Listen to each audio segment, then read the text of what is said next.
All right, thank you so much for your patience. For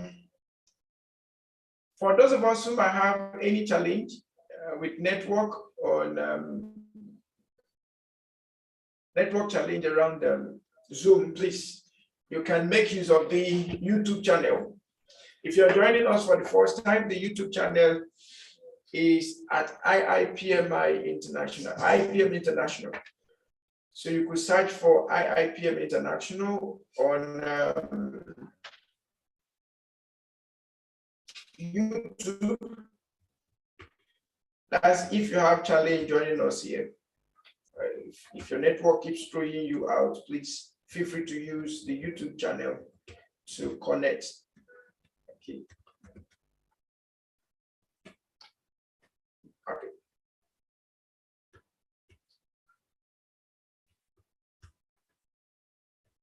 So I just posted the link in the chat room in case you have challenges joining. I see people who are coming in and going out, coming and going out. I suspect it's network challenge. So please, in case you have any network challenge, please you can use the YouTube links, please. It's still a live section, just that you might not be able to talk to us, right? Okay, so back to class. So talking about corporation, I said corporation can be limited liability. There is that possibility of transferability of holdings, and then corporations also work as independent legal entities. So with or without the people that formed it, it can still function. And then society can regulate corporate actions through government interventions and all of that. All right. Okay. So quickly, for limited liability, which means that the corporation is different from its owners and employees, provided the much desired flexibility to the business. This led to buying of stocks, or what we call shares, of large corporations by people, which gave them the relief that if losses happen, it will be restricted to the proportion of the investment and not be unprecedented. Since the investment and risk were low, the control of shareholders was also less, unlike in the case of partnership, where each partner held a considerable share and could have taken decisions. So in the case of partnership, the risk involvement in just partnership business is higher, especially when there is no shares involved, when there are no stocks involved. Now we have the other feature, which is transferability of holding. The second aspect was the transferability of holdings freely. A shareholder losing out on stocks can sell it immediately and recover the investment. And that's where we talk about the, in Nigeria, we have the Nigerian Stock Exchange. Okay, so there you can trade, or they regulate the trading of stocks, of shares in Nigeria. Okay. However, in the case of partnership, the complexity of evaluating the value of the partnership and the non-existence of a stock exchange to trade partnership make transferability difficult. Legal personality provided by corporation is also an interesting aspect. A partnership may end with the death of a partner. However, a corporation can exist till the time it has capital. Also, certain acts result in legal actions against an individual under ordinary circumstances. However, when they are committed by him or her as part of a corporation, he cannot be held legally liable for such actions. Like I said yesterday, organizations are responsible for their liabilities, not the owners of the business. Okay, so in an instance where a business collapses and you have share in it, you don't go finding the people who own the company and try to sue them. No, you sue the company. So if the company still has money to pay you, it pays you. If it doesn't, your liquidation goes with it. In fact, liability is just risk sharing. You want to be part of the risk. You believe in the idea, you believe in the business, and you want to be part of the risk. In fact, there are several people that traded the stock in the early 2000s. So many people traded stock. It was one of the booming kind of business there. Like the way we have cryptocurrency now. Most of our parents then traded stocks. In fact, they bought stock for some of us thinking that it will keep on that way. But unfortunately, some of the stocks they bought for us then have now returned below what, instead of getting appreciation, it is now dwindling. It has dwindled, it has gone below the original purchase price. Okay, some of our parents still have hope that there will be a time when we return back to the Industrial Revolution era, but we've passed that era. We are in another era, which is the digital era. So anybody that wants to buy shares now should be considering buying shares according to the Industry Revolution, not according to what is past, right? So in a case where your shares goes down or your share evaporate from the market, you don't go chasing after the people who form the company. You actually go after the company. And most of those companies that sell shares, they are registered with SEC. Those people that their shares are publicly traded, they are registered with SEC, right? Okay. Then we have also the society can regulate, which is where government comes in. Yesterday, someone was asking of the role of government in corporate governance. Lastly, the society can regulate corporate actions through taxes and fines and direct them to pursue not just economic but social goals as well. Corporations have also gone through the Darwinian principle of natural selection and evolution. So the processes and systems keep changing with the time and context in which the corporations operate. Yesterday, I called attention to the revised edition of the KAMA Act, the Company and Allied Matter Act, 1992. Is it 1992 or 1999? Okay, 1999, right, yeah, I think it's 1999. So in 2020, we had a revised version of that constitution, that part of the constitution. And part of that revision is that in a case of company liability, every stakeholder, every director in a company is involved in all of its risk sharing. So before now, in the case where a company liquidates, especially private limited liability company that does not trade its stock publicly, they are the ones that decide how to sell their shares among themselves. In a case where they have, maybe the two people came together, formed a limited liability company, and then they brought a third and the fourth person had an agreement on how the shares were going to go. And maybe with time, the company just went bankrupt, all right? If the company is in any way in debt, government will have to make, government will have to check through the records of those people to settle the debts they have. So it will be a collective debt settlement through liquidation of certain assets owed to them as it relates to the company. Okay, so anything you ever owned from the company and the company went bankrupt or company liquidates and there are still debts to pay, some of those properties that you acquired through the company, the government has a way of liquidating some of the assets and then paying off your debts to avoid trouble. Okay. All right.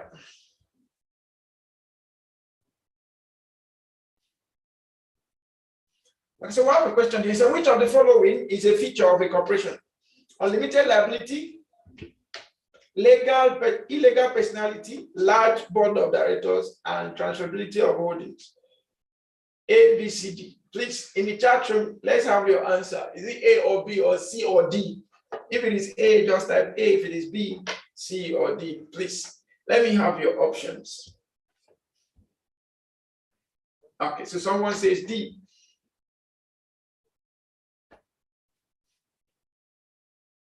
Another person says D. So someone says A. Someone says B. Someone, okay, so most people are saying D. Some people said A, some people said B. Okay, so let's find the answer.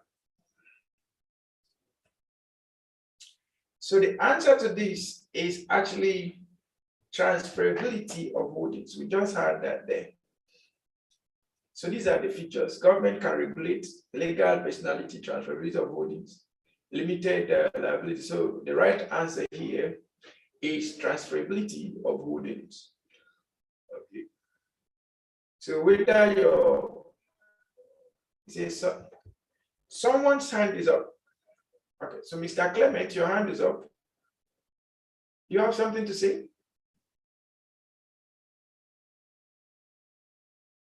Mr. Clement, your hand is up. Do you have something to say? Do you have a question? Okay, sorry. Clement, he has brought down the hand. Okay. So let's quickly move on. Yesterday, we were the ones that had network challenge. Today, most people are the ones having network challenge.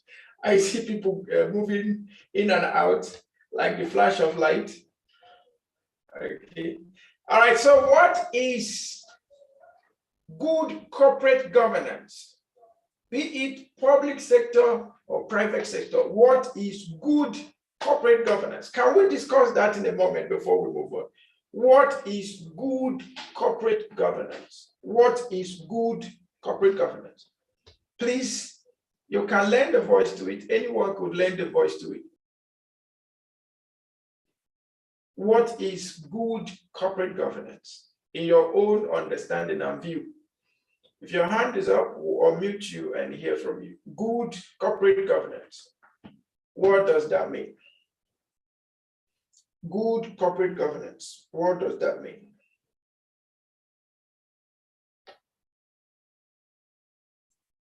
Please remember our class is interactive. Everyone participates. So what is good corporate governance? Good corporate governance. In your own view, in your own understanding, what is good corporate governance?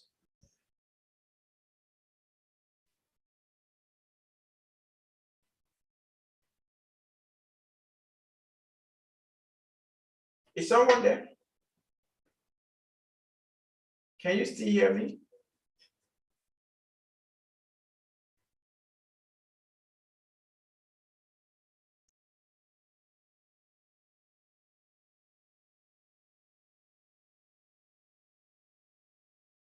All right, so who is going? What is good corporate governance? We've looked at what corporate governance is. So what is good corporate governance? Public sector, private sector? Let me hear from you.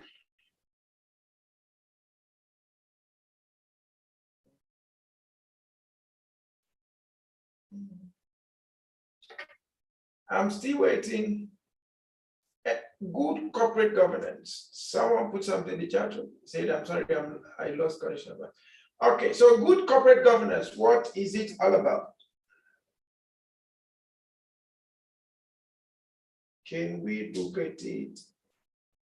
Who is giving us a voice? All right, Enyobong, Jack, you're welcome. Please kindly unmute and go ahead.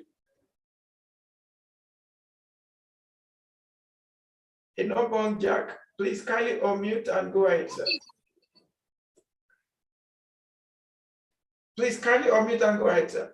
Okay, good corporate governance, it has to do with processes or procedures to follow towards achieving a particular goal. Thank you so much, Mr. Enyobong, Jack. All right, Surveyor Callistus, your hand is up. Please go ahead, sir. Yeah, good corporate governance, I can say, is a process of having transparency when it comes to regulation of shareholders. Okay. So transparency. Yes. Thank you so much. Okay. From the chat room, I have good from Suleiman Dana Idris. Good corporate governance means that the processes of disclosure and transparency are followed. so as to provide regulators and shareholders with precise and accurate information about the financial, operational, and other aspects of the company. Thank you so much. Amankwa Andre says, good corporate governance, the process of disclosure and transparency. All right, thank you so much for all of your contributions. So let's look at what we have. Corporate governance, as we established yesterday, is the art of directing and controlling the organization by balancing the needs of various stakeholders. This often involves resolving conflicts of interest between the various stakeholders and ensuring that the organization is managed well, meaning that the processes, procedures, and policies are implemented according to the principles of transparency and accountability. Transparency and accountability. So a corporate governance is considered to be good when there is transparency and accountability. When there is transparency and accountability. When there is transparency and accountability. Okay.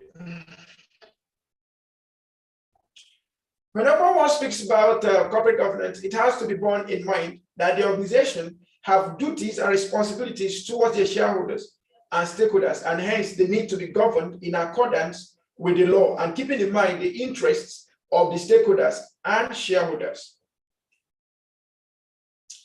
The next aspect of corporate governance is that the notion of economic efficiency must be followed when directing, managing, and controlling organizations. The notion of economic efficiency. For instance, it is treason that organizations or corporations exist to make profit, and hence the profitability and revenue generation ought to be the aim for which the corporate must strive for. This is just what we consider to be true, right? But we've also been able to establish over and over and over again that for businesses, before we start talking about profits and all of those dividends and all of that, we talk about the principle of sustainability. And that's talk about social impacts, environmental impacts of your business, of your corporate, right? So while I was teaching, business development the other day, I made mention of something. I said, when you're forming a business, the procedure should be first, what is the value, what's the impact, and then what's the profit? What's the value your business is bringing or your corporate is bringing? What's the impact is bringing? Then what's the profit is bringing? Let us not reverse this and then make it profit, value, impact. No, if you make it this way, that business is dead on arrival. Okay, it's dead on arrival. So one of the most critical aspects of business, being sustainability, focuses on impact. And when we talk about impact, we're talking about the social and environmental impact of your business. So before you even start a business, you need to run evaluation, social evaluation and environmental evaluation on that project. You know, those of us in engineering and surveying, especially civil and all of that, that's what we call environmental impact assessment. All right. Environmental impact assessment to determine the potential impact of a proposed project. And when we run environmental impact assessment, we don't only end the environmental impact assessment on environmental degradation only. We also run the impact on the social implication of that project. The social, what is the social benefit? What social benefits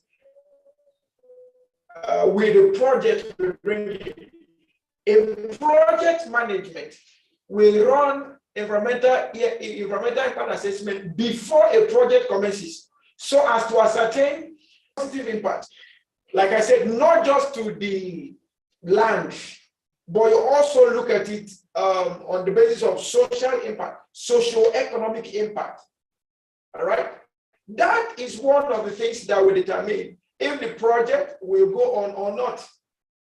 Okay, if the project will go on or not. In the same vein, before we start corporations, before we start incorporation of corporate organizations, right? We need to first of all consider what value, what solutions will this corporation bring. And then when you now begin to talk about values, you now see that the value gets diverse. You're looking at the value to the stakeholders in form of investors and shareholders. You're looking at value to the management, to the leadership team, to your staff. You're looking at the value to the customers. So you begin to have diverse value system, a value system that is encompassing. By the time you're done with that, you now come to the level of impact. Okay. Your business impact analysis or your corporate impact analysis should now begin to look at what will be the social relevance, what's the sustainability dimension of this business, environmentally, socially, economically, what will be the contribution to the national growth and development? Does this have prospective future projects that can bring to national growth and development? Okay, so these things need to now be considered in the impact phase. It is after you're done with value definitions and then dealing with impact definitions that you can then start talking about profit. Over the years, I've been privileged to coach. I've been privileged to be coached, and that's why I'm able to know this. And I've also been able to coach a whole lot of startup entrepreneurs. And I found that when you ask an entrepreneur, why should I invest in your business? More of the things they start talking about is profit. If you invest now, you get so amount, so number of duration or whatever. Okay, so we don't talk about return on investment only on monetary dimensions. There are other non-monetary dimensions of businesses that need to be captured whenever you're developing corporations, whenever you are intending developing corporations. And if already you have a business right now and you have never bothered to know what the value is, what the impact is, then you need to sit down and start asking yourself those questions. Take a sheet of paper, divide it into 4, and ask yourself the question: what are the social impacts of this project? The social impact, we now have to talk about what is the impact of the project towards a sustained livelihood, towards sustained better livelihood of the people, right? Now, the impact will now talk about what is the quota, what is share quota of the people benefiting from your company. What is the level of contribution to sustainable job creation? What is the quota towards national development in form of taxation? Okay, are you paying your taxes? To what extent? To what extent are you compliant? And do you understand the meaning of those compliance when it comes to national impact? So you need to find out. Environmentally, you need to find out what are the impact of this of your business to the environment. Your business, is it eco-friendly? Of course, everywhere we are today, we talk about green technology, we talk about green environment. So your business, your corporation, is it eco-friendly? Is it championing the sustainable development goal of green environment? Is it championing that? Okay. In fact, basically, I would say go and look at the SDGs. I don't know how many they are, whether 17 or so. SDG, Sustainable Development Goals, that is developed by UN. So look at it critically and find out the possible places your company is making impact. If it is possible, look at it politically also. Politically, what's the impact of your business politically? Okay, what's the impact of your business politically? Some of us running corporations think that we don't have role to play in the management of the economy. We only want to benefit from the economy, but we've never considered the impact we can bring for everyone that is a corporate business owner in the form of director. You have a voice, and that's why the government talks about public-private sector relationship and networks. Sometimes you hear things like organized private sector meetings, organized private sector, and all of that. Those conventions that are held come out to become projects of impact to the nation.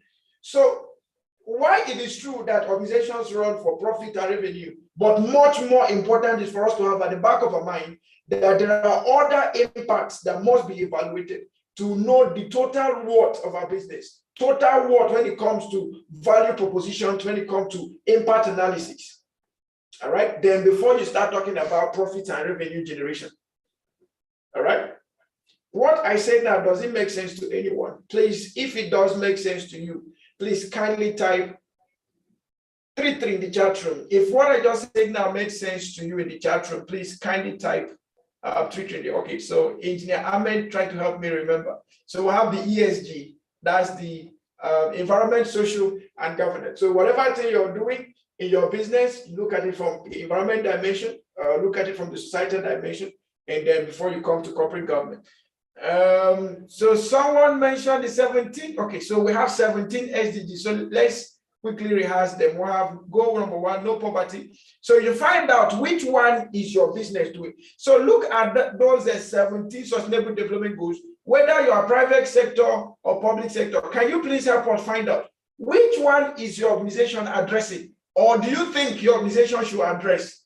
If it is 1, just type 1. If it is 2, 3, 4, 5, if it is a combination, please type them. Let's see them. Let's see which one is your organization, your ministry, your department, your agency, your corporation. Which of the SDGs are you dealing with? So look at them. We have 17 of them there. Number 1, no poverty. Number 2, zero hunger. Number 3, good health and well-being. Number 4, quality education. 5, gender equality. 6, clean water and sanitation. 7, affordable and clean energy. 8, decent work and economic growth.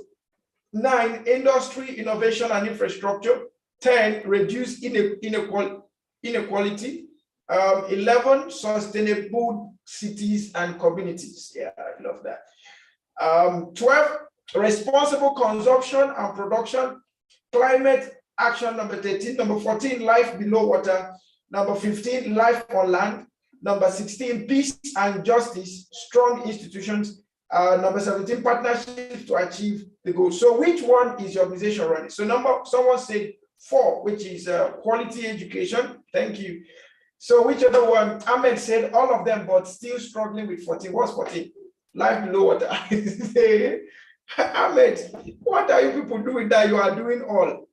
Are you in the federal government? I know you work with a bank. So how will you people do all?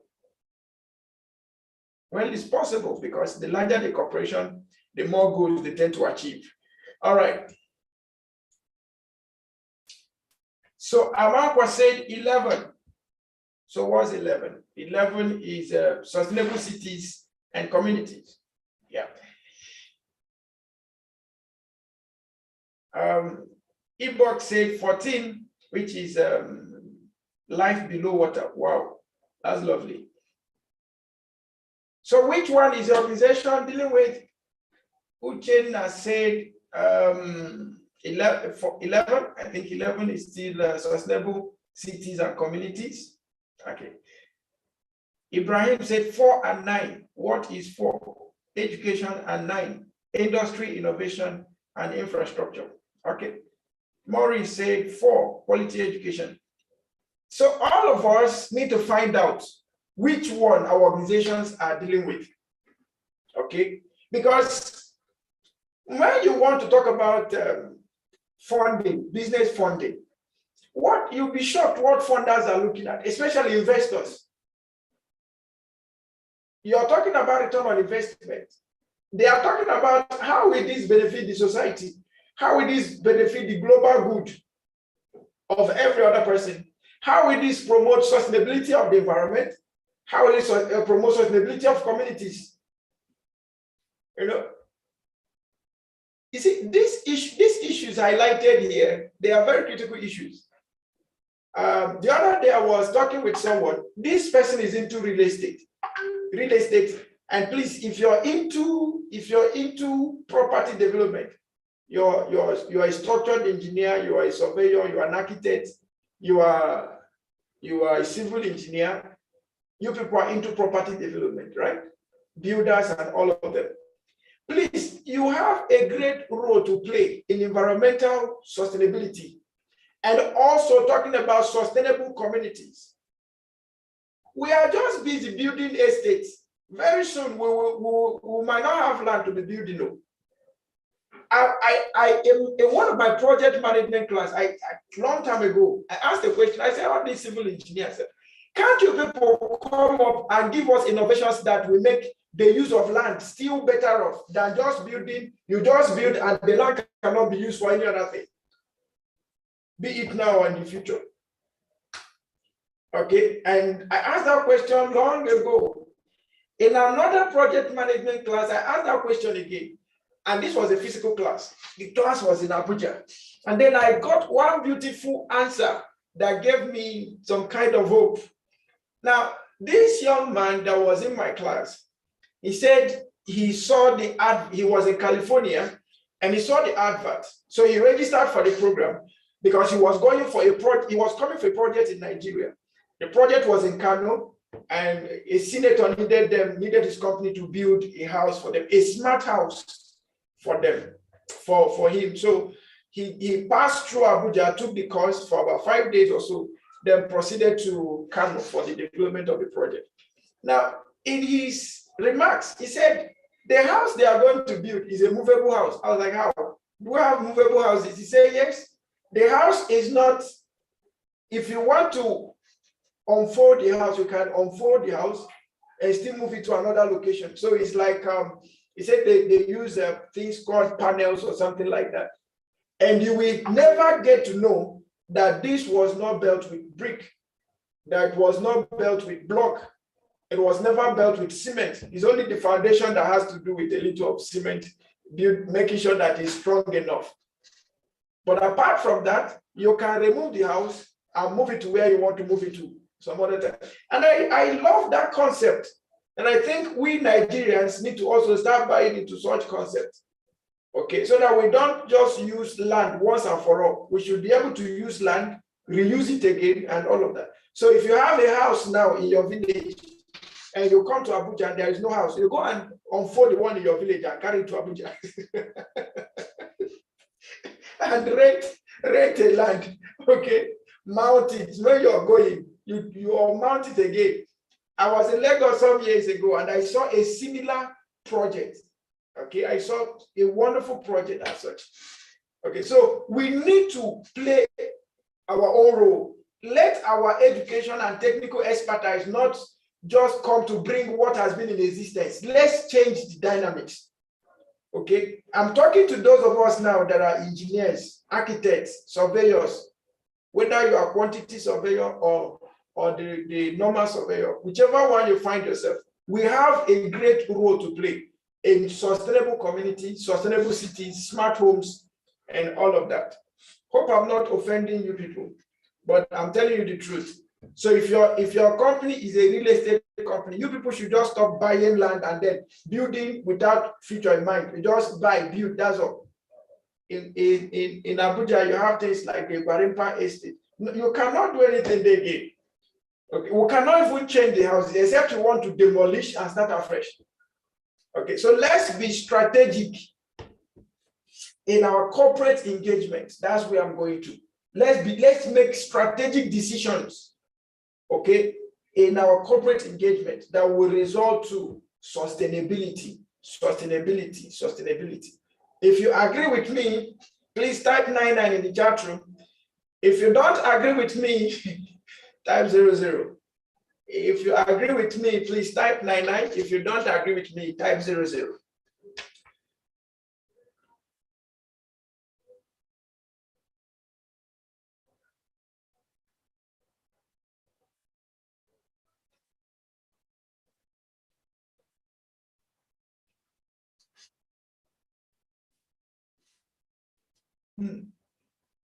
So many people did not agree with me.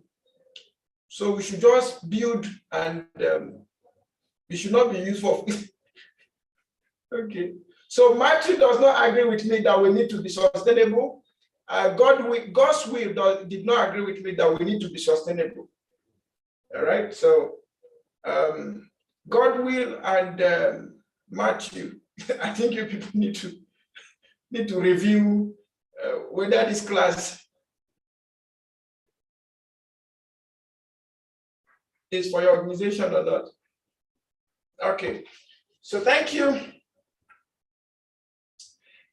And just moving forward, please, the concept of sustainability is not just tied to the technical people alone. All of us are involved in it, okay? Because most of us that are even estate owners, we are not engineers, we are not civil people, we are not architects, we are not surveyors.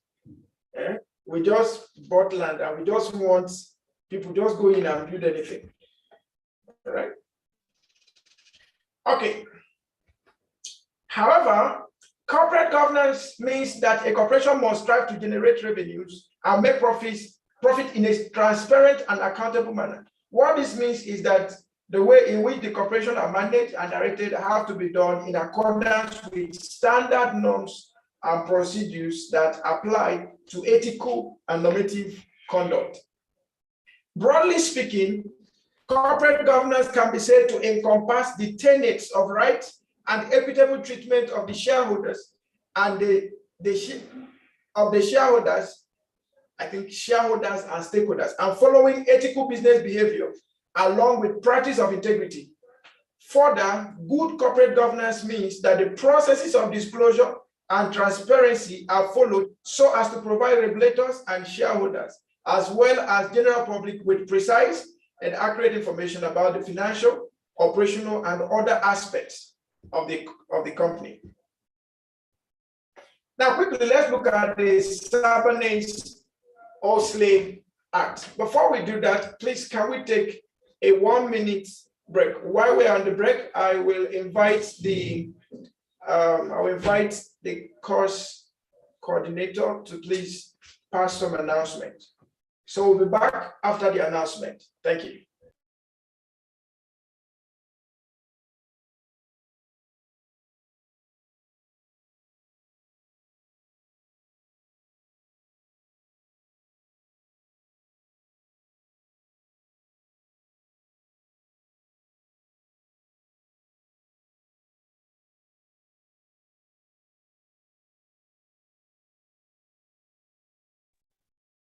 Thank you very much, Dr. Benito, for this wonderful presentation up to this point where we are. Our break is for you to stretch a little. For those who have been sitting, just stretch a little. We say 1 minute. And while I take the announcement, please, while you listen, just endeavor to stretch. You really need to stretch. You try. We've been sitting or standing or lying for minutes or an hour plus. Now, just to let us know, a few seconds.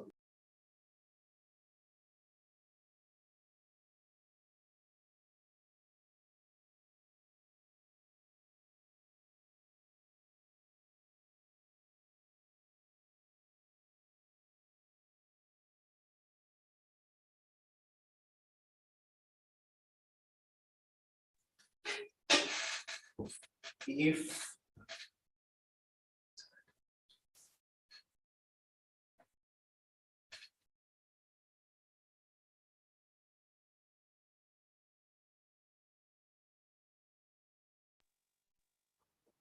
you look at your screen,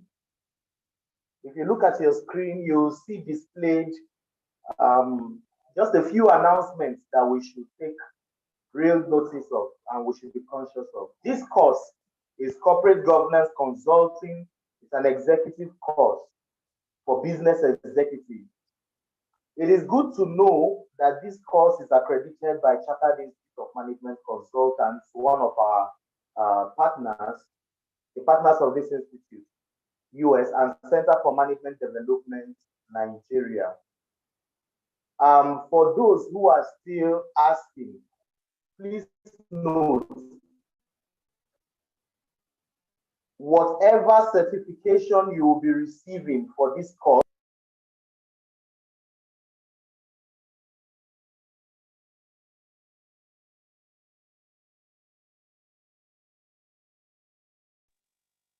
whatever certification you will be receiving is professional, is a professional certification. Please note, because we were called up yesterday to be very sure of the certificate of this very course. So remember, the course is accredited by the Chartered Institute of Management Consultants, US, and Center for Management Development, Nigeria. This is a professional development class and not a seminar. We have been going for different seminars where lectures will be given and we disperse, or we go our separate ways, or we go to our separate walks of life. But just to let us know, this, we have included workshop, we have included a lot of teaching techniques. Like the resource person, Dr. Banito, told us before now, that the approach we are using for this workshop is andragogical, like the approach for adults, and not pedagogy for children. So we have tried to include the focus group discussion technique, or the breakout session, or even the interactive section that we have tried to initiate during the class. The sections, we have tried to break this different section of this class into 5. The first class session, each class section are to last for maximum of 1 hour 30 minutes. 2, each participant is to mute their mic. Okay, these are like grand rules for the lecture to avoid interruptions, distractions from for many participants. So questions are permitted after the class or during the class. Like the resource person will always encourage you that if you have any question, you raise your hand, so we'll take the question. So the PowerPoint materials will be available to those. We got a question yesterday. We got a comment yesterday that please share the slide for today's presentation. That was yesterday. So please note that the presentation, the materials will be available maybe after the whole lecture. Participation is 100% free. Note, participation is 100% free, except for those who will be going for certifications. And also, those who we are going to share the materials to will be those who will make commitment for certification. Anybody going for certification, then we give you both your materials and the certificates that you pay for. But for every other person who is just attending the class, it is 100% free. Going for certification, you get your materials once you pay for certification and your certificate. What you are to expect, or what to expect from this lecture: quality delivery, like we are beginning to see for those who joined today. For yesterday, you have seen, and through the lecture up till now, quality delivery, different case studies, like we have been presenting classical and practical life experiences, and also interactions, open question and answer sections and discussions, opportunity for international certification. I have just mentioned to you some of our foreign partners, like one of the accrediting body of this very course. So you have opportunity for international certification. I will just run through about the institute so that this will give you a little idea. Everything we are presenting here is not exhaustive of what you should know about the institute. But please note, the Integrated Institute of Professional Management International is a legally registered professional training and certification institute with international reputation, providing training, certification, membership, consulting, IT, and HR services. The institute is legally registered by the Corporate Affairs Commission of Nigeria. This displayed on your screen is the registration number. Accreditation: the institute is approved by the Federal Ministry of Education, Nigeria, and accredited by the Center for Management Development, CMD. Also, Chartered Institute of Management Consultants, USA, and Society for Human Resource Management, USA. Our affiliations. IIPM International is in affiliation with Professional Evaluation and Certification Board, Canada, and accredited by and has international accreditation, accredited by International Accreditation Service, IAS, USA, for our ISO international certification. Now for partnerships, IIPM International is in partnership with the National Youth Service Corps, the University of Nigeria, Nsukka, the University of Lagos, Akoka, and University of Abuja. And we are also working out different other partnerships that will still get to unfold when you become a member. And in fact, during your course of interaction with the Institute, you still get to learn of more partnerships that we have engaged in. IIPM International under compliance is in 100% up-to-date compliance.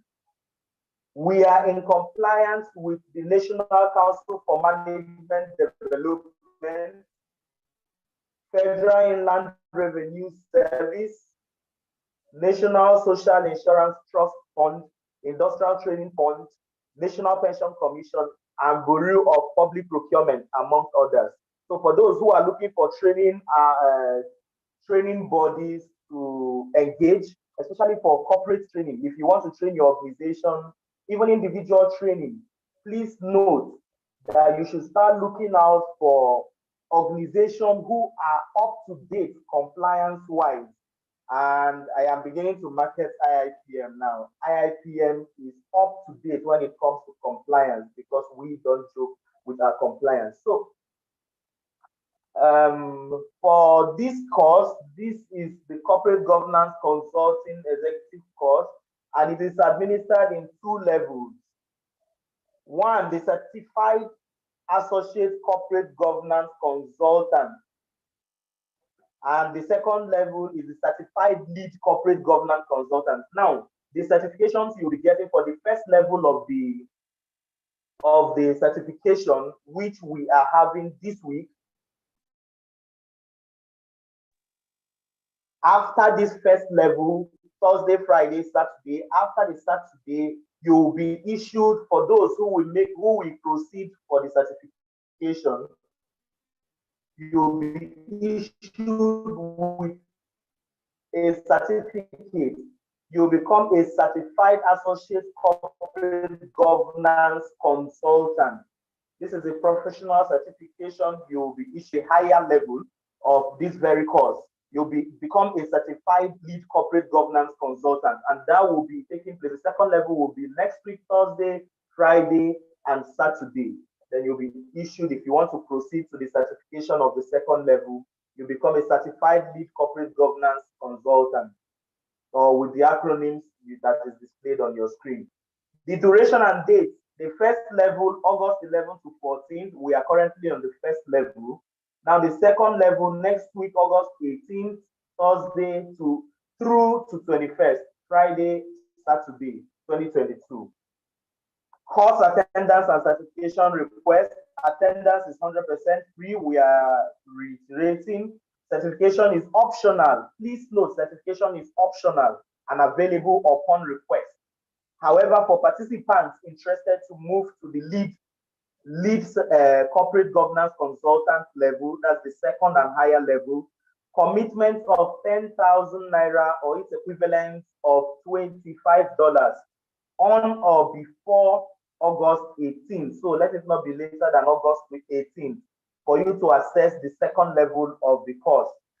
Certification request is open until September 3rd, 2022. Certifications, soft copies are dispatched via email within the next 14 days after lecture. For participants interested in hard copy certifications, they will be responsible for the dispatch cost or can visit our office in Abuja for pickup. So at this point, it is just for us to get conversant with what we are doing and the different levels of certification and the dates that we are attaching to them. Cost of certification. For the first level that we are having currently undergoing Thursday, Friday, Saturday, the first level Certified Associate Corporate Governance Consultant or ACGC. For IIPM members, that is why we have been encouraging you to become members of this institute. For IIPM members, we have given you this certificate. In fact, for everybody, it's a discounted rate, but we went further to discount for IIPM members 65,000 naira or $160. The actual price for this certification, for those who took this course with us before now, you'll be surprised why this thing is going down this way. The actual cost for this certificate, this course is 165,000 naira or $400. That is for members. Now, for non-members, your discounted rate is 75,000 naira or its equivalent, $185. The actual cost for non-members before now is 195,000 naira or $470. Now, if you're going to the next level, which is the higher level of the course, the Certified Lead Corporate Governance Consultant, for IIPM members, the discounted rate is 85,000 naira or its equivalent of $205. The actual cost is 215, which is not what you're paying now. The actual cost is 215,000 naira or its equivalent of $520. For non-members, what you're going to pay if you'll be proceeding for certification, and we encourage you to, is 95,000 naira or its equivalent of $230. Before now, if you have registered this course before now, the usual cost or actual cost is 250,000 naira or its equivalent of $605. Certificate of completion is also available. Certificate of completion is also available for members, 35,000, non-members, 40,000. Note, all fees are inclusive of study materials, the edited videos, 1 year access to recorded classes on YouTube and certifications, except for certificate of completion. Please note, I'll go back. All fees are inclusive of study materials, edited videos, 1 year access to recorded classes on YouTube and certifications, except for certificate of completion.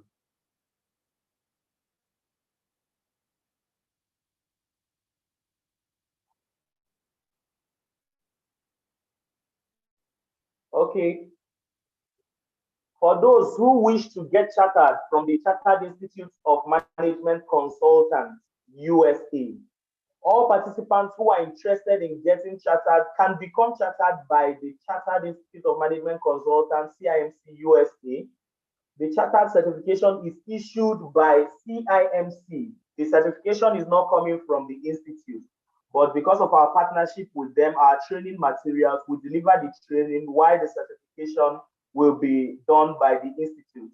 For those who have been chartered by this institute, at least if you look at your certificates, you will understand better what I'm talking about. But the requirement to get certified by them is, one, you must have completed the full course module, both associate and lead corporate governance consulting.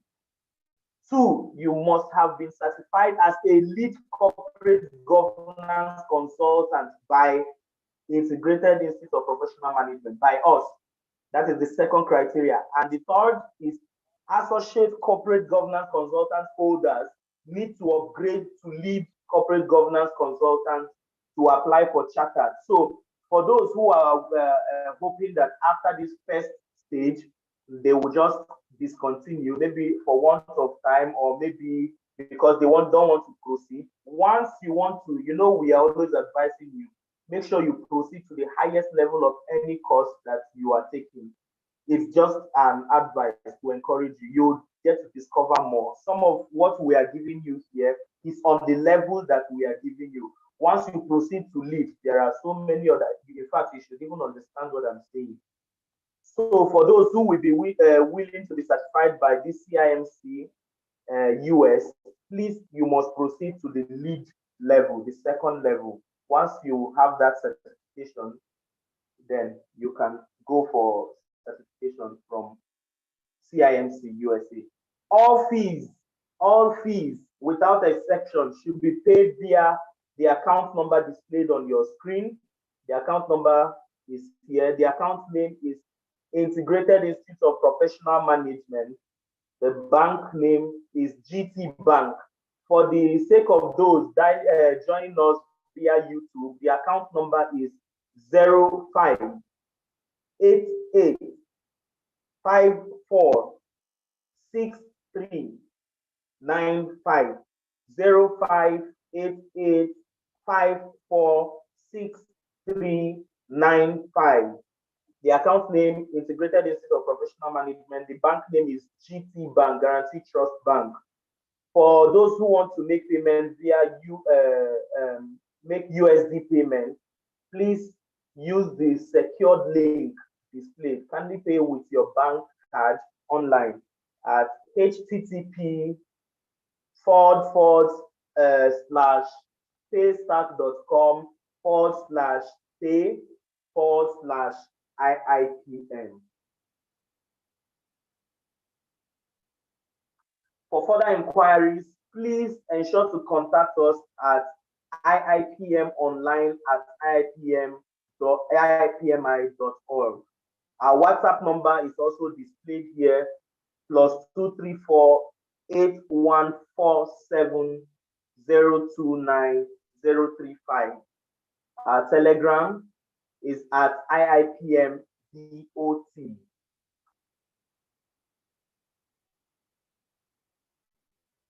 Our social media: Facebook, IIPM International, LinkedIn, Integrated Institute of Professional Management. Our Twitter is IIPM Nigeria. Our Google page, IIPM International, displayed on your screen also.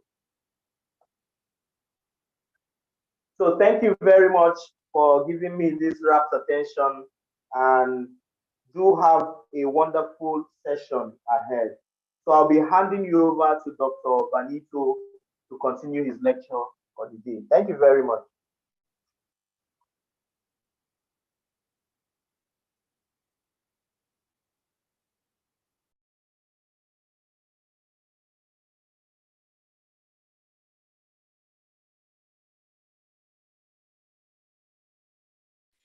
All right, well, welcome back. Thank you so much, Mr. Austin, for taking us in the announcement.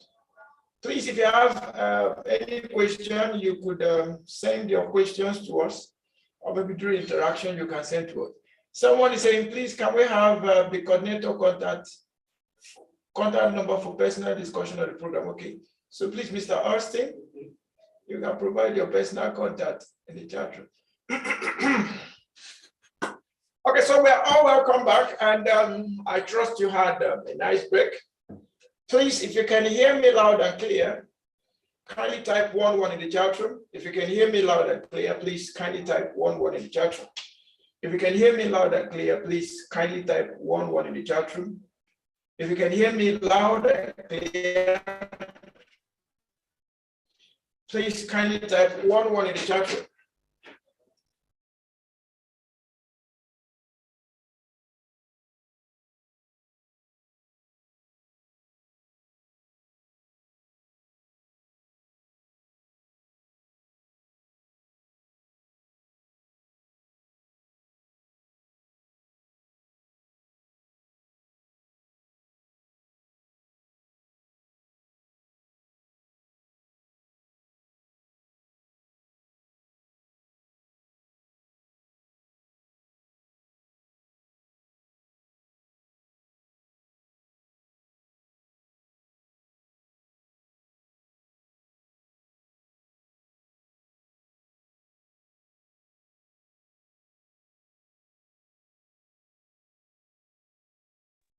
All right, please, if you can hear me loud and clear, sorry for that little network glitch.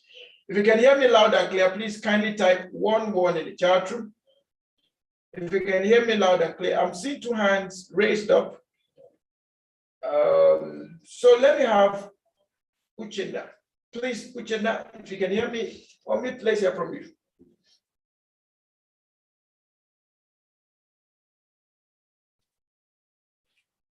Which your hand is up. If you can hear me, or mute and let's hear from you. If it's mistaken, please kindly bring down the hand. All right, Debbie, your hand is also up, so you can also unmute and let's hear from you. Debbie, your hand is up. If you want to say something, you can unmute and let's hear from you. Else, you may have to bring down the hand. All right, thank you so much. I perceive this is a mistake. All right, so I've been advised to ignore. Thank you so much. All right, so quickly, let's look at the Sabanese-Osley Act. The Sabanese-Osley Act is from United States of America. So let's look at what they say.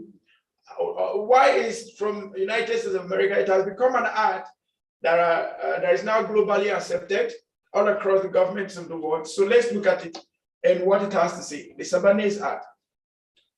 Corporate governance has been in the news for the last decade, and so following a spate of scandals that engulfed companies like Enron, which led to their collapse because of mismanagement.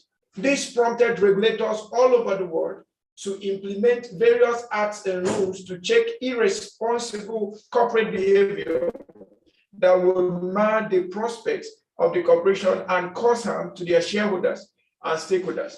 Acts like the Sabanese-Osley Act were passed to enforce greater oversight over corporations and ensure that they did not overreach themselves in their relentless pursuit of profit.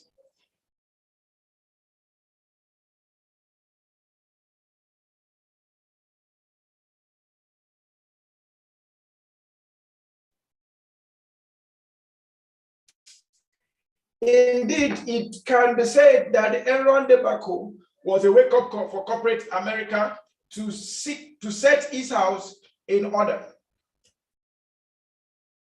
The Sabanese-Osley Act of 2002 is also known as the Public Company Accounting Reform and Investor Protection Act in the Senate, that's for America, and then Corporate and Auditing Accountability and Responsibility Act in the House, and more commonly called the Sabanese-Osley or SABOS or SOS. It is a United States federal law created by US Senator Paul Sabanese of the D. Maryland and US Congressman Michael Osley of Ohio.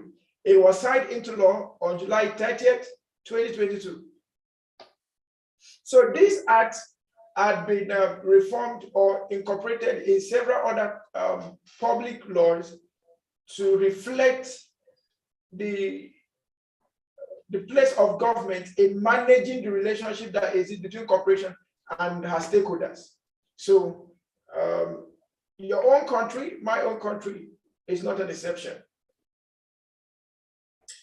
In response to the Arthur Andersen, Enron, and WorldCom debacle, the Sabanese-Osley Act seek to restore the public confidence in both public accounting and publicly traded securities, assure ethical business practices through heightened level of executive awareness and accountability.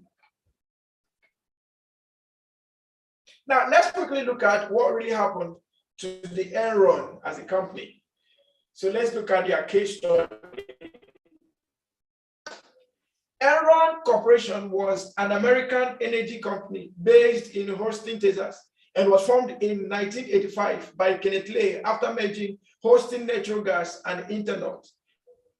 Enron grew into a giant business in just 15 years to become America's 17th largest company, employing 21,000 staff in more than 40 countries. However, in reality, the firm's success turned out to have involved an elaborate scam. The Enron scandal that shook the corporate world across the globe came to light in October 2001. Enron was involved in the use of accounting loopholes, special purpose entities, and poor financial reporting, and was able to hide billions of dollars in the debt from failed deals and projects. Enron lied about its profits and was accused of a range of shady dealings, including concealing debt so they didn't show up in the company's accounts. Aaron was forced to file bankruptcy under the Chapter 11 bankruptcy in December as the depth of the deception unfolded. After a criminal inquiry was announced, the guilty parties had still not been brought to justice. The Aaron incident forced everyone to question the existence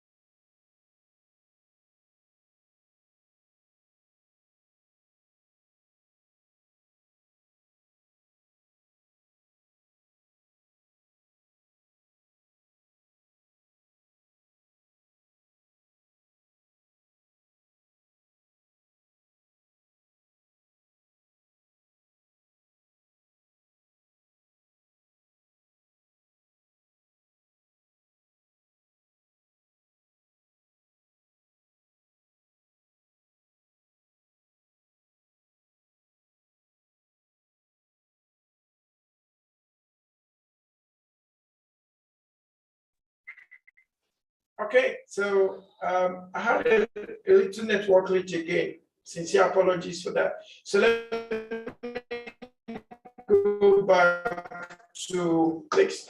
The error scandal that shook the corporate world across the globe came to light in October 2001. Aaron was involved in the use of accounting loopholes, special purpose entities, and poor financial reporting, and was able to hide billions of dollars in the debt from failed deals and projects. Aaron lied about his profits and was accused of a range of shady dealings, including concealing debt so they didn't show up in the company's accounts. Aaron was forced to file bankruptcy under the Chapter 11 bankruptcy in December as the depth of the deception unfolded and the investors and creditors retreated. More than 6 months after the criminal inquiry was announced, the guilty parties had not been brought to justice. The Aaron incident forced everyone to question the existing corporate governance practices in the USA.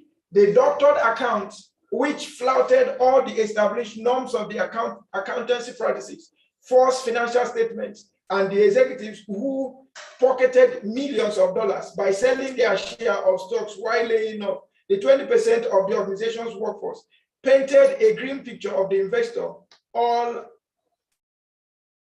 across the world. The fundamental question posed by the Aaron crisis was the morality of corporate decisions, embezzlement of funds, and the larger interest of all stakeholders' rights from employees to society in general. The disturbing aspect was the inability of the external agencies like auditors, credit rating agencies, and security analysts to see the real picture.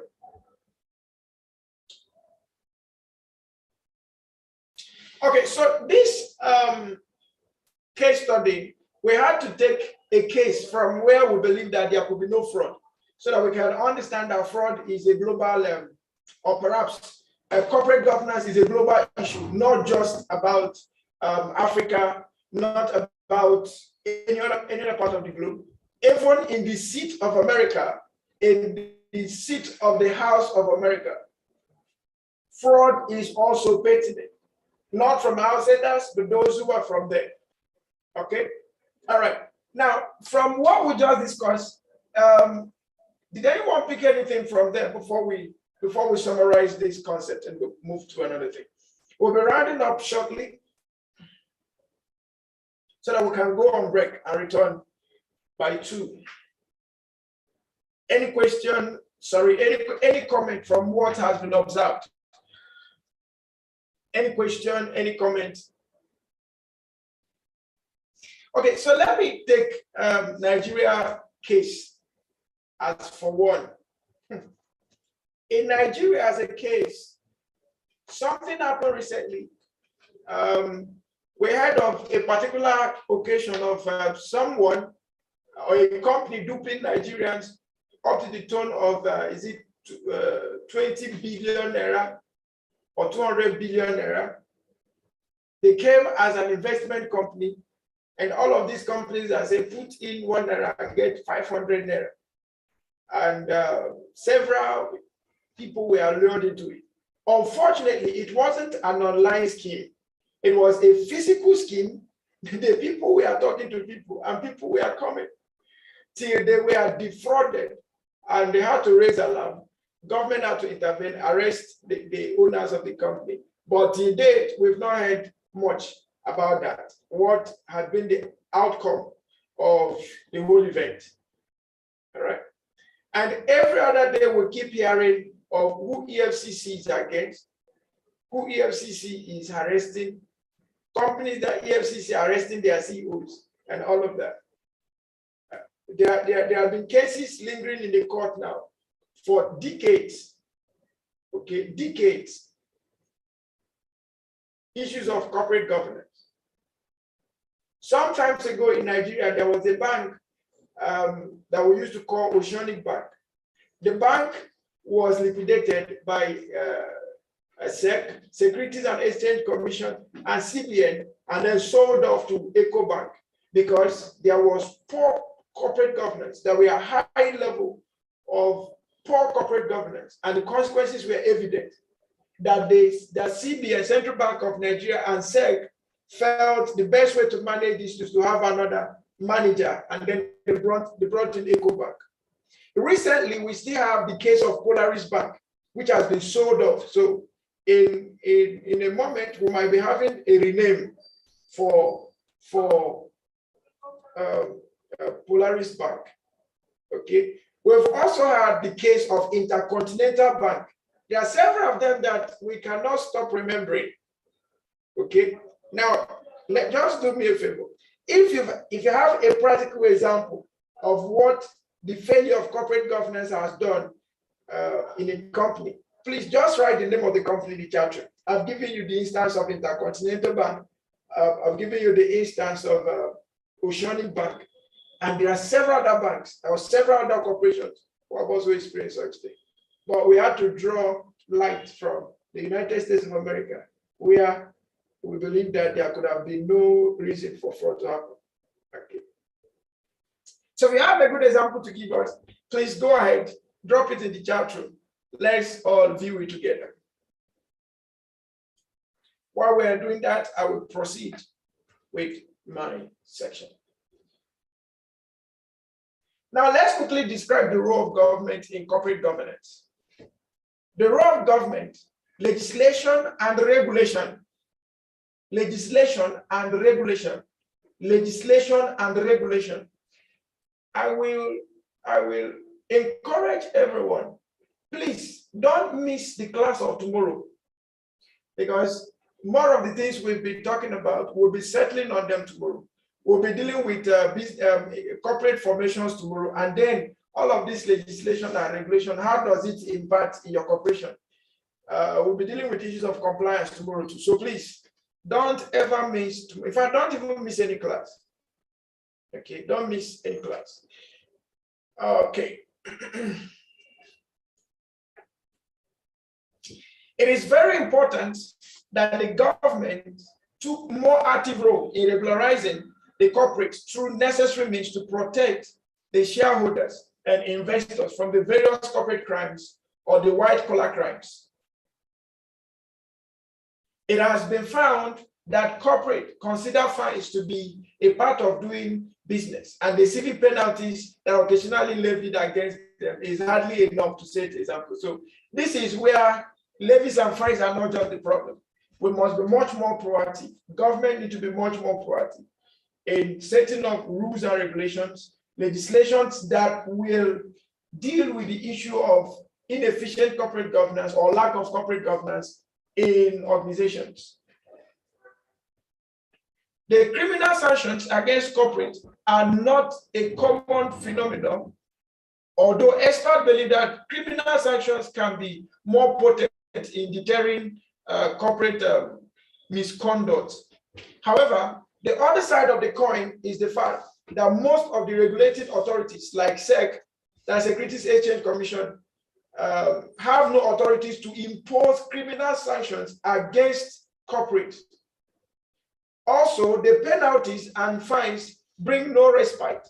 It brings back nothing to the employees, to the shareholders, and to the communities.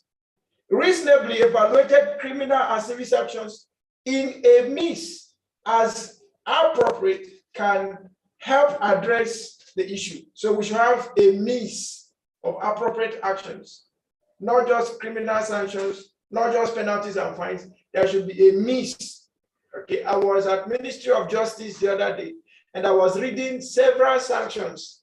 If you do this, how many years imprisonment you go? If you collect bribe, how many years imprisonment you do that? How many years imprisonment you go? It was boldly written on a roll-up banner placed at the entrance, the desk office of Federal Ministry of Justice. And I was like, if these things were really there, we are really here, why is it that corporate governance is still suffering? Okay, maybe there need to be a copy of that document rolled out in all organizations, both private and public sector, so that we can understand the implications of all of this. Okay, understand the implication of poor corporate governance in organizations.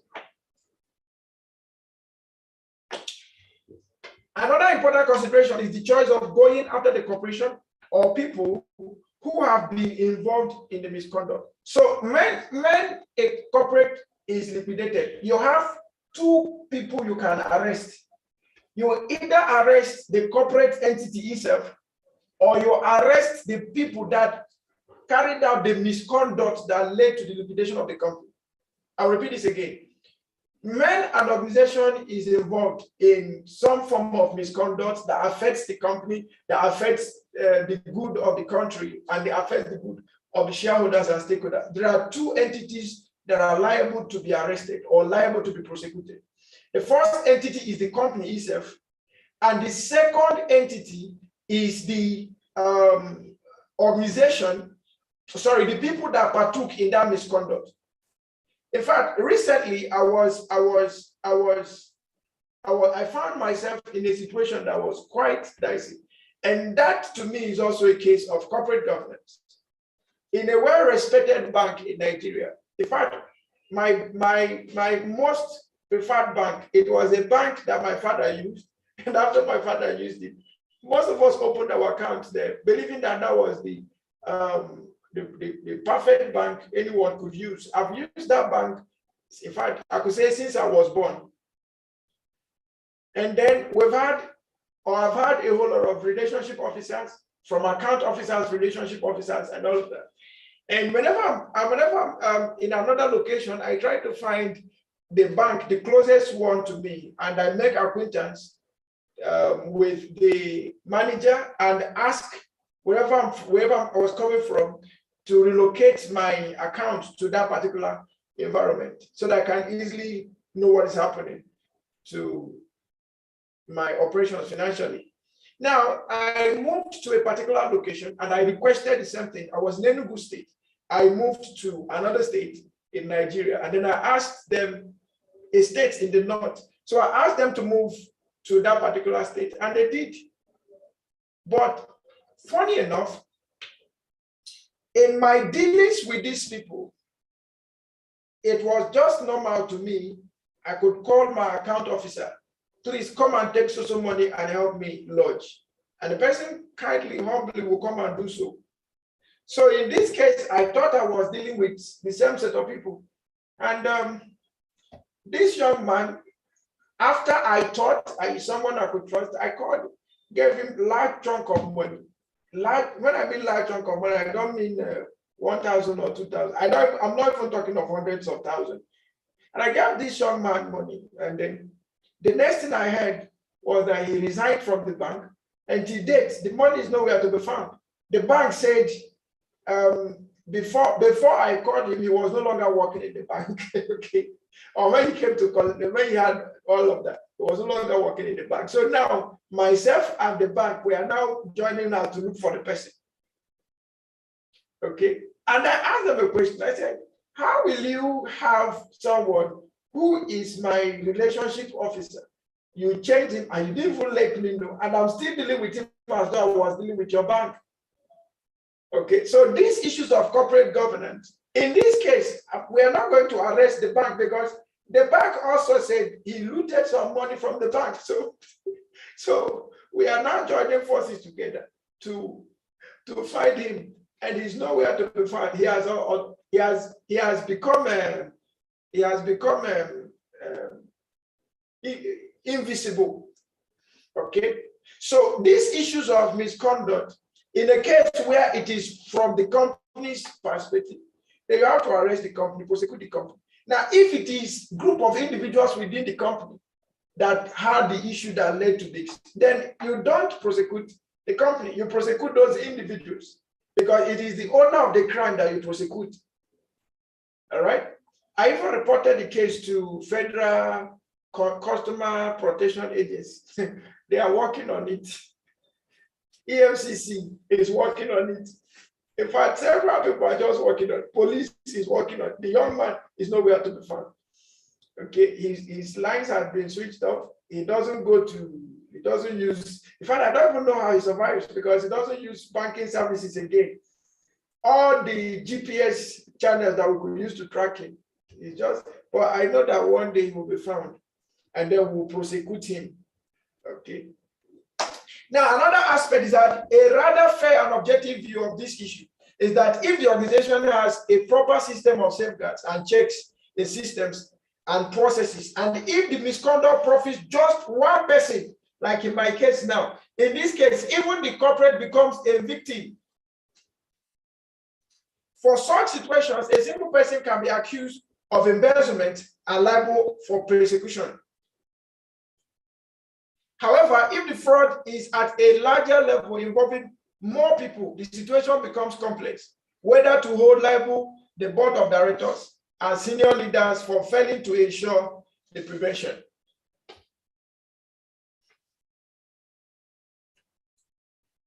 Still on role of government in corporate governance. Well, the recent legislative development has come up with a guideline for the corporate. We have the Code of Ethics, certification of financial information by the CEO or the Chief Financial Officer, and we have provision and protection of whistleblowers of misconduct. Okay, provision and protection of whistleblowers of misconduct. The government should also ensure that there are not too many agencies to act as enforcement authorities, as this may lead to conflict of interest. Okay, government should be sure not to have too many agencies dealing on one matter. Okay, it can bring conflict of interest. Okay, it can bring conflict of interest.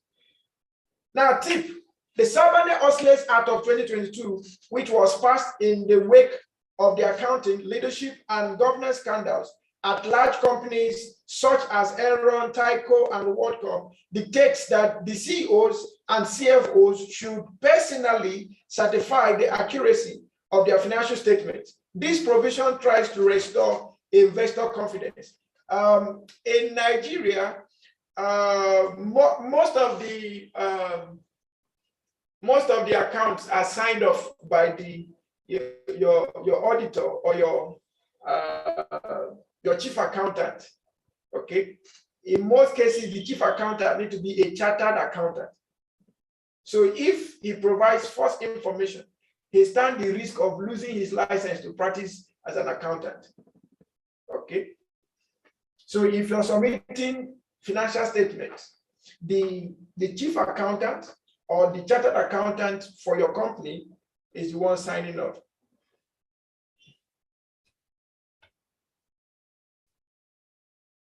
Expectations of the communities from the corporate. So communities where the corporate is established, what are the expectations of the communities? One of the elements of good governance is what we call good citizen. Good citizen. Good citizen. And as a good citizen, you should be able to take care of the others around you.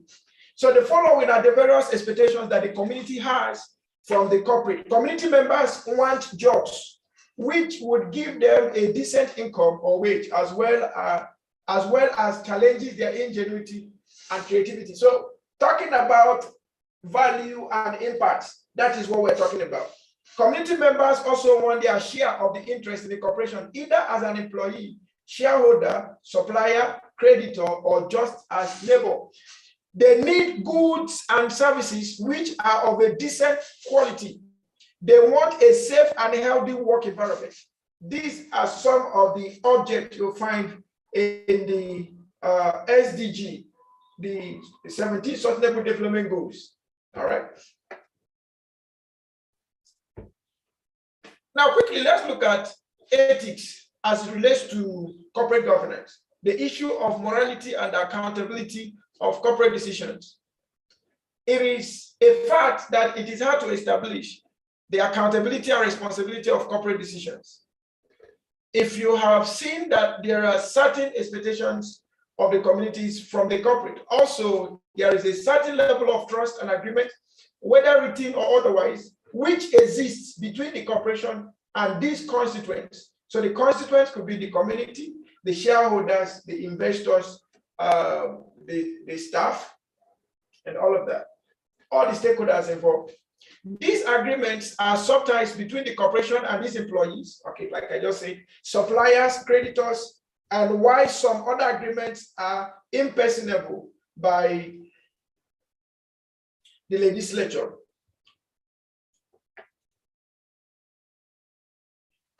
The public law provides a platform on which the corporate decisions can decide their transaction with these constituents, while also providing them the flexibility to expand and contextualize them as per their needs. The legislature is to ensure that the objectives of the corporation are beneficial for the society as a whole, and there is no conflict of interest.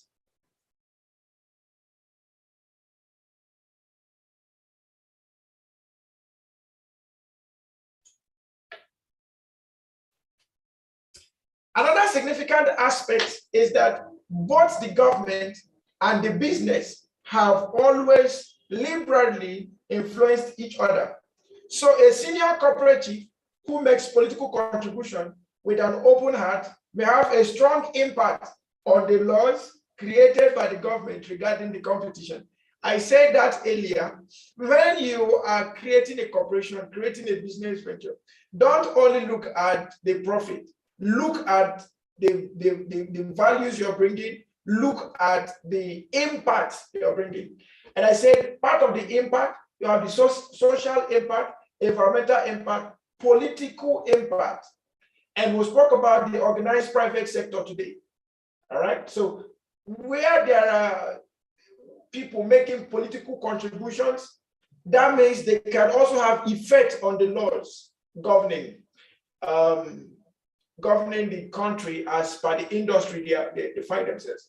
And this is one of the things that distinguish most well-developed countries from underdeveloped countries. In the developed countries, we have 90%, the 80-20 rule, we change it to the 90-10 rule, right? 90-10. Where 90% of the impact is made actually by the people. These investors, the corporates, they are the ones that make the most of the impact in the nation, that's in the developed world. So 10% that is reserved is for government to make regulations, make policies that will ensure good governance, good corporate governance. But in most underdeveloped world, of which okay, let me not say underdeveloped, let me say a most developing world. Let me use the word. Let me use that. I think it's better. A most developing continents and countries of the world. That is a reverse. So we have 1090. So people make 10% of the contribution, and then government makes almost 90% of the contribution. That's why in developing world, government is the largest employer of labor. But in the developed world, corporates are the private sector are the largest employer of labor. Okay. Now, I read from National Bureau of Statistics some of their records when it comes to wealth sharing in Nigeria. It was so funny. Less than 5% of the total wealth of this nation, about 3+ the people that are controlling the wealth of Nigeria are just less than 5%. That means government has over 90% of the control. You know what I'm trying to say now? Just less than three. I was making a research, so let me find how this wealth thing is being done. And I got from the National Bureau of Statistics, the wealth control. Government has over 90%.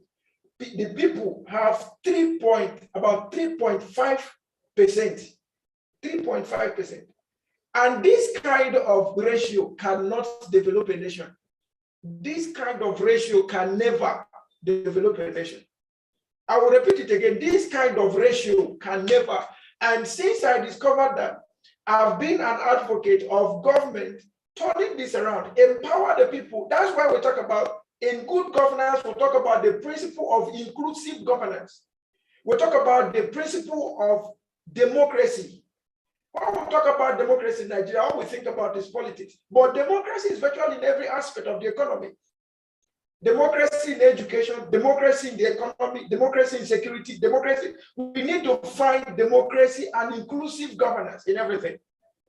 Okay, in Nigeria, if someone becomes a president, he's almost absolute to taking decisions.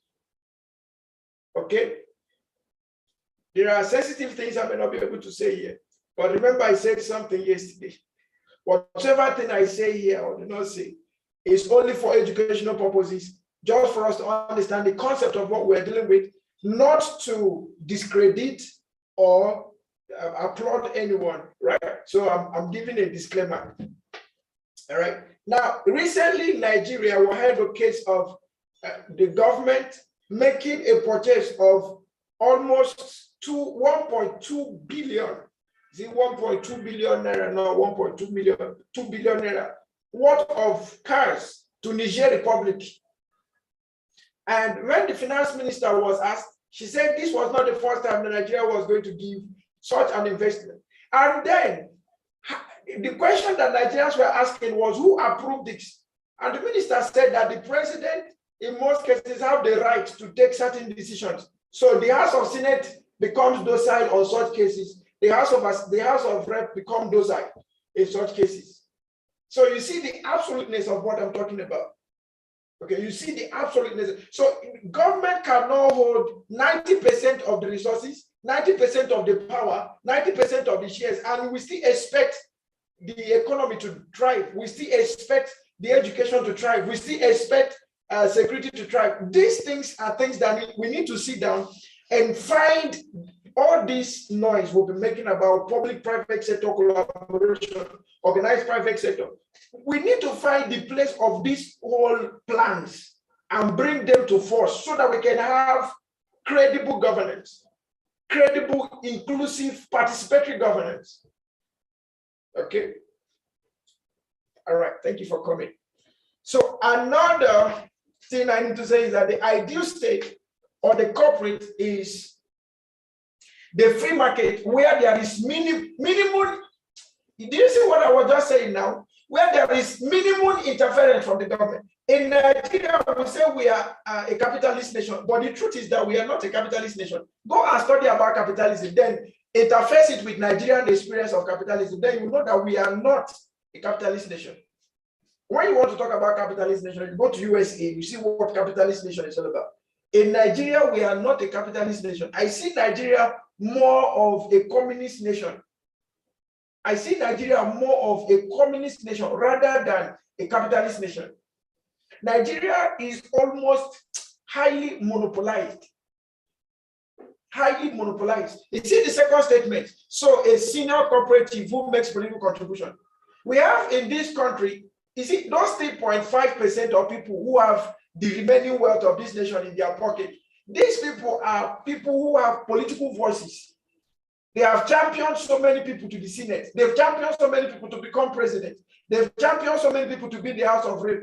They've championed so many people to be commissioners, ministers, chairman of local government and all of that. So when they say something, you just have no option than to follow. Okay, you have no option than to follow. There is this friend of mine. One day in his office, he's a business guru, okay, and I respect him for that. He's one of the people we are learning from. Okay. I was in his office one day, and then he was telling me something. He said, in his office, around the evening time, maybe from 9 o'clock, 10 o'clock, you will see senators parking around the office, see House of Rep members parking around the office. You see local government chairman from his village, they will park themselves and come to Abuja to his office. Eh?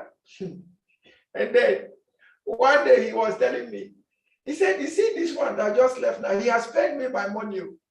I said, okay. You see that one has paid me my money. He said, there is one now. There is one House of Rep member that has not paid him his money. And I asked him, I said, which money were they owing? He said, that he was the one that sponsored their election. He sponsored the budget of the election. And then he told me, he said, the agreement is, I will sponsor you. When you get in there, you give me so number of contracts in so volume of money. Now imagine the interference that is bringing to the public public economy. Now, whether you like it or not, somebody can say this is a smart move. Yes, I agree, it's a smart move. But government, now this House of Rep, we have to go and source. So we have national budget. Inside the national budget, you already have this person's project inside there. So other people, whether you're qualified or you're not qualified, don't even come near those kind of projects. So if it is 40 projects they've outlined for his companies in a year, no other person can go near them. They will also advise others, so they'll put it on tender journal. You go and everybody go and apply. So they are using the avenue of tender journals to, let me not use the word defraud, but some of these agencies, some of these ministries, some of these departments already know that there is a senator whose hand is in this project. There is a House of Rep member whose hand is in that project. There is a commissioner whose hand in that. Because of that, we announce these things, but we know that we cannot do any other thing to it. We just want to use that to raise money for Bureau of Public Procurement. Should I go ahead? Should I go ahead or I should stop? Am I hurting someone? Okay. Should I go ahead or I should stop, please? Because we need to address the issue of government playing its role and not becoming the one dividing the cake. Government is not a national cake divider. It should actually be the one protecting the cake so that it will get to everyone. Okay. All right. Please, if what I'm saying makes sense to you and you think I should continue, please type 55. If you think I should not continue, please type 00. If I should continue, type 55. If what I'm saying makes sense to you, type 55. If it is not, type 00. Are we still together?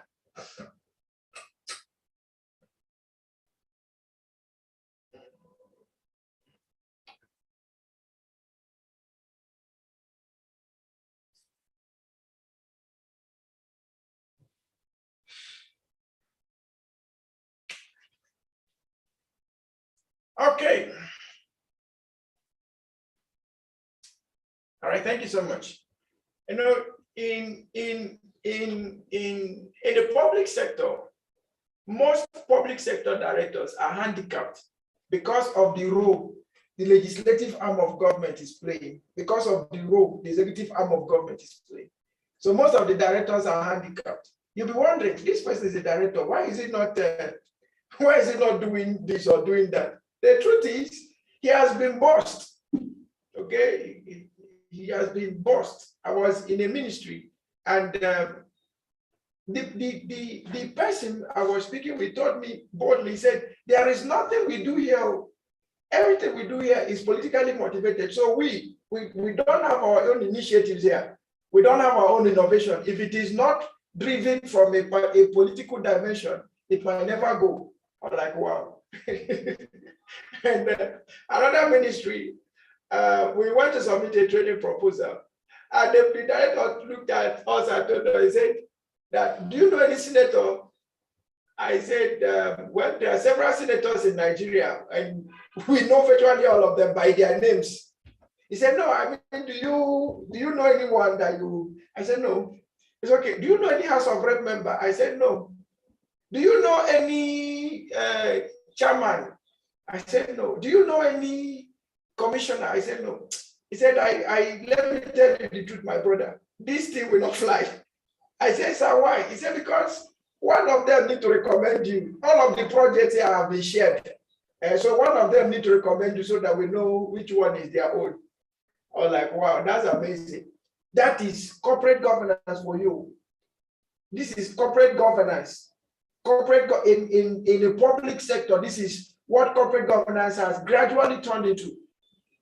Okay, that's what corporate governance has gradually turned into. Okay, so we need to pay attention. Government, ministries, department, agencies, we need to understand that we have great role to play if this economy must develop, if our global economy must develop, right? Okay, however, the government have always been rather proactive in making accommodation for the business where the long-term societal needs and financial implications are overlooked.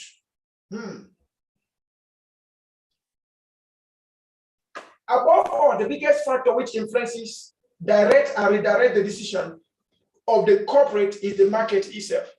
It is also important that corporations base their decisions on long-term strategic and financial planning rather than engaging in short-term profits and gains. So part of the things we do in corporate governance is strategic planning. And strategic planning entails making long-term future plans with respective impacts that goes with them.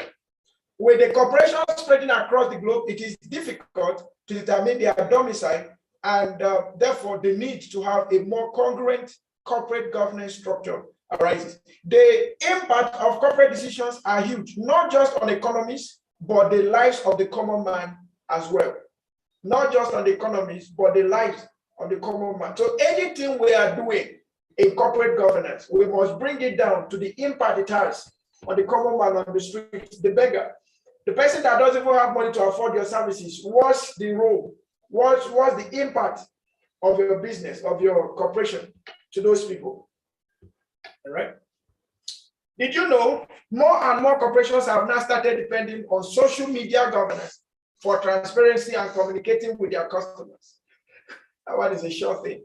A lot of corporations have started integrating the use of Facebook and Twitter into their daily operations in an effort to interact more with customers and to communicate quickly to the public in order to restore public confidence. Moreover, there are also new emerging websites such as WikiLeaks, which expose the unethical and improper behavior of corporate directors. This has created a great impact on the way companies govern themselves and manage their reputations. So social media has come to play a great role in corporate governance. Okay, so this is where we are going to call it a time before we go for break. We'll be returning back by 2 p.m. today. So please take your break. And then when we return, we'll continue from where we stop. So when we return, we'll be looking at the World Bank directives on corporate governance, looking at the factors that affect corporate behavior and everything that goes down there. All right. Do I have any question? Maybe I will take one or two questions or comments, and then I will hand over to the course coordinator. Please, any question, any comments, any contribution before we take a break. So we are taking a 2 hours break. For all of us that have been here since 10 a.m., I want to sincerely appreciate you. I may not be able to know everyone that have been here, but I noticed that Ahmed had been here since morning. Engineer Ahmed, Mr. Alvan had been here since morning. Of course, Amarachi had been here since morning. Daniel also had been here. Debbie had been here. Dixon joined in between the class and he has been on ground. Dr. Alex had been here. Eno Obong had been around. I doubt if I've seen network throwing him out. Excellence had been struggling with network, but he has been around. God's will has been around. Hepzibah has been around. Epok has been around. Jacob has been around. Jume has also been struggling with network, but she had been around. Matthew had been around. Obolu Gregory. Obolu, okay. Orelaja had been around. Rhoda joined in between the class. Suleiman had been around and made good contributions. Engineer Jide had been around. Uchenna had also been around. So I want to say thank you to all of us who have been around, irrespective of the network throwing us in and out. You have been consistent. Thank you so much. So we'll be returning back by 2 p.m. to round up the class for today. Thank you so much. And I will be passing you over right now to the program coordinator. Thank you. Thank you very much, Dr. Banito. Mr. Orelaja just said we celebrate you, so we actually celebrate you. Thank you very much for that. That aspect of the lecture of today that you have succinctly delivered. So we appreciate and we pray that more grease to your elbow. In fact, not just greasing your elbow now, more grease to your brain and more grease to every part of the body that is responsible for this effort you're making. All right, please be reminded that attendance, will pass the link to the attendance during the second lecture, so that you have to fill. Please take the attendance very seriously. Thanks for the lecture and setting expository. Okay, thank you very much for thanking Mr. Banito. And thank you very much for all those whose names were mentioned. Thank you very much for your active and conscious participation. See you at exactly 2 p.m. Please, no, not even African time, because Africans keep to time. Please, no borrowed time. I don't know where we borrowed that from. Ensure that we reconvene by exactly 2. Thank you very much and do have a lovely break.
I can see that some people are still entering the class.